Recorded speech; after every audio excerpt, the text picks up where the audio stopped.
एक तरफ सरस्वती पूजा की बात की जा रही है और दूसरी तरफ निजीकरण के नाम पर लोगों से पढ़ने का अधिकार छीना जा रहा है। स्कूल कॉलेजों को निजीकरण किया जा रहा है। तो ये एक राजनीतिक पाखंड है। और जहां अगर कोई हिंदू धर्म की बात कहता है कि सामाजिक व्यवस्था है, तो कौन सी सामाजिक व्यवस्था है? हम उस सामाजिक व्यवस्था पे गर्व नहीं कर सकते जो हमें गाली देती है। सरकार साम्राज्यवादी है, वो सिर्फ सत्ता पर नियंत्रण करना चाहती है।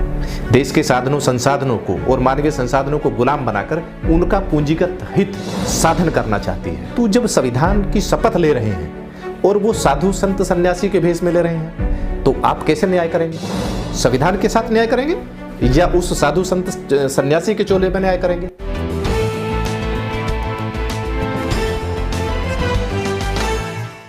सर, नवरात्र शुरू है और योगी सरकार ने एक फरमान पहले ही जारी कर दिया है कि अब की बार डीएम एसएसपी यानी जो अधिकारी हैं जिले के, वो पूरी व्यवस्था देखेंगे और रामायण का पाठ और माता की चौकी की व्यवस्था करके तमाम मंदिरों में होर्डिंग तक भी वो लगवाएंगे। सरकारी अनुदान का भी उसमें प्रावधान किया गया है। क्या कहेंगे इस पूरे मामले को, कैसे देख रहे हैं आप?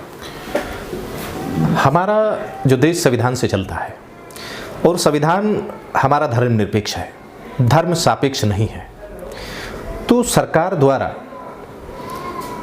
कभी लक्ष्मी पूजन कराना, परंतु लोगों से रोजगार छीन लेना और संपत्ति को रखने के अधिकारों को, बैंक में जमा धन को, उसे अपने चुनिंदा लोगों को लूटने के लिए छोड़ देना, ये अपने आप में विरोधाभास है। एक तरफ सरस्वती पूजा है, सरस्वती पूजा की बात की जा रही है, और दूसरी तरफ निजीकरण के नाम पर लोगों से पढ़ने का अधिकार छीना जा रहा है। स्कूल कॉलेजों को निजीकरण किया जा रहा है।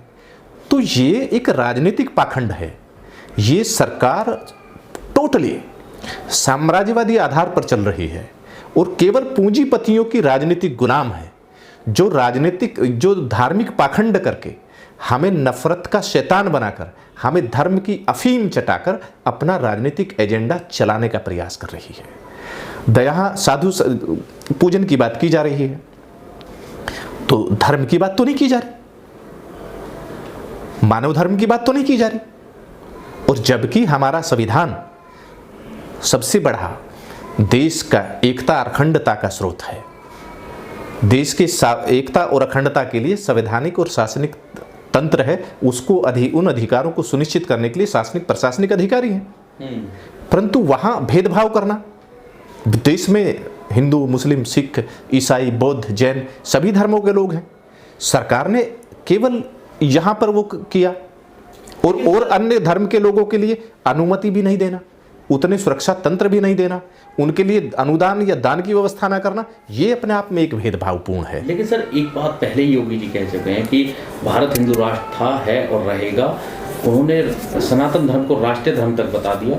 तो कहीं ये वही तो नहीं है कि जो हिंदू राष्ट्र की जो एक पहचान है, उसे उत्तर प्रदेश से योगी राज में वो पनपाने दे रहे हैं, या एक यूँ कहें कि उसको एक कारवा दे रहे हैं।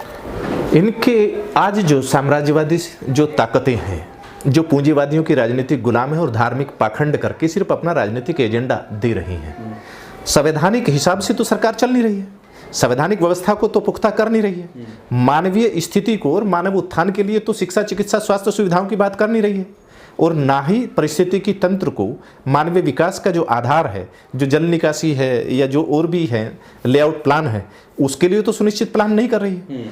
आज सिर्फ सरकार पूरे शहरों में चले जाओ, कहीं पे भी चले जाओ, वहां नालियां नहीं बन पाई, सिर्फ गड्ढाकरण करके देश की नगर निकायों के या नगर निगमों के धन को लूटा जा रहा है। परंतु शिक्षा, चिकित्सा, स्वास्थ्य सुविधाओं पे तो कोई बात नहीं की गई।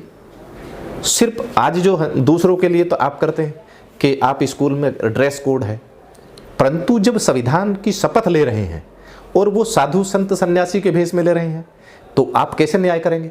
संविधान के साथ न्याय करेंगे या उस साधु संत सन्यासी के चोले में न्याय करेंगे? तो इस पर सवाल है।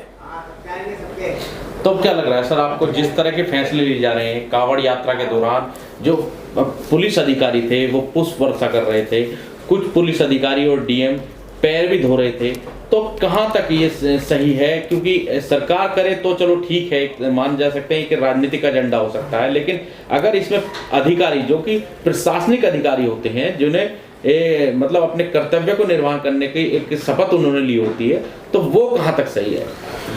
देश के शासन, प्रशासन और संवैधानिक पदाधिकारी संविधान की शपथ लेते हैं और संविधान के अनुसार अपने कर्तव्य पालन की बात करते हैं। और देश का हमारा जो संविधान है वो पाखंडवाद और भय, भ्रम और अंधविश्वास ना फैलाएं, ऐसी व्यवस्था सुनिश्चित करने की बात करते हैं। तो सरकार साम्राज्यवादी है, वो सिर्फ सत्ता पर नियंत्रण करना चाहती है।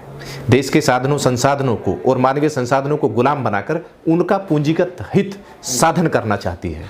और देश के जो बैंकिंग व्यवस्था है या देश की संपत्ति है, उसे कौड़ियों के दाम पर या बहुत कम उन चीज़ों पर, माइनर रेट पर उनको ब्याज पे देकर या कौड़ियों के दाम पर उनको लीज पर देकर या उनको एनपीए कर उसको लुटा रही है और राजनीतिक पाखंड करके देशवासियों को असल मुद्दों से भटका रही है। इसीलिए जब कोई, हमें उस पर आपत्ति नहीं है कि आपने वहाँ अखंड पाठ कराया या पुष्प वर्षा कराई। आप एक तरफ अनपढ़ गवार या वैसे मूर्खानंद लोग हैं, उनको तो आप सम्मान की बात करते हैं, परंतु जो देश निर्माण के लिए शिक्षा, चिकित्सा, स्वास्थ्य सुविधाओं की बात करते हैं, रोजगार की बात करते हैं, खेती किसानी की बात करते हैं और उन्नत खेती की बात करते हैं, अपनी फसल के उचित दाम की बात करते हैं, उन पर आप मुकदमे लगाते हैं, उनको आपके नाम में लाठी चार्ज कराते हैं, उनको आप जेल में ठूसने की बात करते हैं, उन्हें टेरराइज कराते हैं, उनके मुद्दों पर संसद में और विधानसभाओं में चर्चा भी नहीं होने देते। तो ये संवैधानिक व्यवस्था नहीं है, ये एक असंवैधानिक व्यवस्था है। क्या लगता है सर, अब जिस तरह के फैसले लिए जा रहे हैं तो और तमाम नेता, तमाम जो लोग हैं वो हिंदू राष्ट्र की मांग कर रहे हैं और हिंदू राष्ट्र की बात कर रहे हैं कि भारत को हिंदू राष्ट्र बनाया जाएगा, ये सही कहीं ना कहीं एक कदम है इस तरह के जो फैसले लिए जा रहे हैं हिंदू राष्ट्र में? हम संविधान की बात करते हैं, हम मानव धर्म की बात करते हैं, मानवता की बात करते हैं, एकता और अखंडता की बात करते हैं, आपसी भाईचारे की बात करते हैं, करुणा मैत्री भाईचारे की बात करते हैं। हिंदू कोई धर्म है ऐसा संविधान नहीं कहता। महामहिम हमारे जो न्यायाधीश हैं, जो सुप्रीम कोर्ट है, वो भी मना कर चुका है, इनकार कर चुका है कि हिंदू कोई धर्म नहीं है। मोहन भागवत जी भी, मोदी जी भी और बीजेपी आरएसएस भी कह चुके हैं कि हिंदू कोई धर्म नहीं है। और जहाँ अगर कोई हिंदू धर्म की बात कहता है कि सामाजिक व्यवस्था है, तो कौन सी सामाजिक व्यवस्था है? हम उस सामाजिक व्यवस्था पे गर्व नहीं कर सकते जो हमें गाली देती है, जो हमें धर्म के नाम पर गाली देती है, अंधविश्वास और मायावी, तिलस्मी, काल्पनिक पाखंडवाद के दम पर हमारे सामाजिक, आर्थिक, राजनीतिक और शैक्षणिक अधिकारों को हमसे छीनकर धर्म से हीन और कर्म से हीन बनाने की बात करती है। यह ऐसी मानसिक विक्षिप्त व्यवस्था को कभी स्वीकार नहीं किया जा सकता। लेकिन सर कई ऐसे बाबा हैं जो धार्मिक मतलब हिंदू धर्म की मांग करते हैं, धार्मिक एक एजेंडा चलाकर लगातार कह रहे हैं कि हिंदू धर्म, हिंदू राष्ट्र बनाए, हिंदू राष्ट्र बनाए। वो उनको क्या कहेंगे आप? वो बाबा नहीं है, वो राजनीतिक पुजारी हैं जो भोले भाले लोगों को सरकार शिक्षा, चिकित्सा, स्वास्थ्य सुविधाएं देती नहीं है, तो मानसिक रूप से जो पीड़ित लोग हैं, कमजोर लोग हैं, अज्ञानी लोग हैं, अशिक्षित लोग हैं, उन्हें ये धर्म की अफीम चटाने के लिए राजनीतिक पुजारी हैं। ये उनके अपने यहाँ करते हैं, आह्वान करते हैं, उन्हें बुलाते हैं। सरकार जो साम्राज्यवादी शक्तियाँ हैं या धार्मिक पाखंडवादी लोग हैं, वो उनको वहाँ ले जाने के लिए एक प्रोपेगेंडा करते हैं और वहाँ ले जाकर वो उनका शारीरिक शोषण तो करते ही करते हैं, मानसिक शोषण भी करते हैं, आर्थिक शोषण भी करते हैं। और जिस कहते हैं ना, उनकी नज़रों में ये जो राजनीतिक पुजारी हैं, मैं राजनीतिक पुजारियों के लिए कहूँगा, ये पुजारी का मतलब, राजनीतिक पुजारी का मतलब पूरा जारी। ये पूजा पाठ की बात नहीं करते। पूजा का मतलब है पूरी जानकारी और पाठ का मतलब पूरी जानकारी के लिए पाठ करना। तो जहाँ धर्म की बात होती है तो धार्मिक शक्तियों को जागृत करने के लिए, आत्मिक शक्तियों के जागृत करने के लिए, परामात्मिक शक्तियों की जानकारी के लिए ये पूजा पाठ नहीं करते। मानव धर्म की बात के लिए पूजा पाठ नहीं करते। मानवता की जागृति के लिए, इंसानियत की जागृति के लिए ये पूजा पाठ नहीं करते। देश में संवैधानिक तंत्र कैसे मजबूत हो, देश में एकता अखंडता कैसे मजबूत हो, ये इसके लिए कोई आयोजन या सम्मेलन की बात नहीं करते। ये सिर्फ देशवासियों को डिवाइड एंड रूल की बात करते हैं, साम दाम दंड भेद छल कपट मर्म भेद की बात करते हैं, सिर्फ सत्ता पर नियंत्रण की बात करते हैं। देश को विश्व गुरु बनाने के लिए देशवासियों को शिक्षा, चिकित्सा, स्वास्थ्य सुविधाएं सुनिश्चित उपलब्ध हों और संवैधानिक शक्तियां, हर व्यक्ति के संवैधानिक अधिकार सुनिश्चित करने के लिए जिन शासनिक प्रशासनिक अधिकारियों की नियुक्ति की गई है, उन अधिकारों को सुनिश्चित करने के लिए अधिकारियों की जिम्मेदारी, जवाबदेही और उत्तरदायित्व सुनिश्चित नहीं करते। ये सिर्फ राजनीतिक पाखंडी लोग हैं जो सिर्फ अधिकारियों की या कर्मचारियों की एक निश्चित शिक्षा की बात करते हैं, शारीरिक मानसिक सक्षमता की बात करते हैं, परंतु जो देश के संवैधानिक तंत्र को चलाने के लिए जो मंत्री बैठेंगे या एमएलए एमपी बैठेंगे, उनके लिए किसी योग्यता की बात नहीं करते। जो देश के संविधान के अनुसार शासन चलाएंगे और संविधान के अनुसार संवैधानिक पदों पर बैठकर देश या प्रदेश की शक्तियों का संचालन करेंगे, उनको संविधान की समझ तो कम से कम हो, इतनी योग्यता हो, और उस योग्यता को विकसित करने के लिए पूरे देश में शिक्षा, चिकित्सा, स्वास्थ्य सुविधाओं का एक सरकारी तंत्र हो, विकसित हो, वो संस्थान विकसित हो, इसकी बात नहीं करते। ठीक है।